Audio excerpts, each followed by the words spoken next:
সঙ্গেই বচসা, কেন্দ্রীয় বাহিনীর তর্কাতর্কি।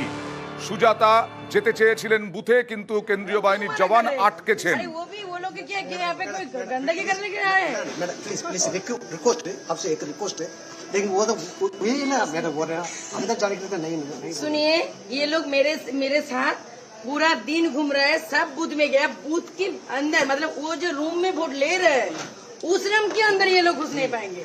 मतलब ये नहीं है कि आप स्कूल में घुसने नहीं दोगे। ये जो नियम सब जगह में वही नियम है, हम लोग नियम जानते हैं।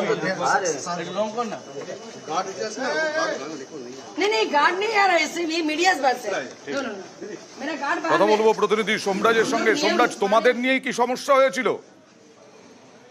হ্যাঁ দেখো, তিনি নিজেও ঢুকতে চাইছিলেন, বিষ্ণুপুর কেন্দ্রের তৃণমূল কংগ্রেস প্রার্থী সুজাতা মণ্ডল তিনি নিজেও ঢুকতে চাইছিলেন, সঙ্গে সংবাদ মাধ্যমে কর্মীদের নিয়েও ঢুকতে চাইছিলেন।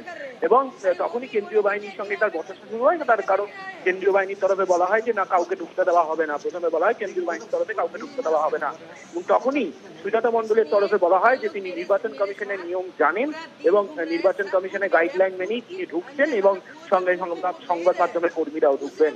তা নিয়ে বেশ কিছুক্ষণ বচসা হয় দায়িত্বপ্রাপ্ত কেন্দ্রীয় বাহিনীর সদস্যদের সঙ্গে। তারপর বুথে ফিরে দায়িত্বপ্রাপ্ত প্রিসাইডিং অফিসার তৎক্ষণাৎ বেরিয়ে আসেন।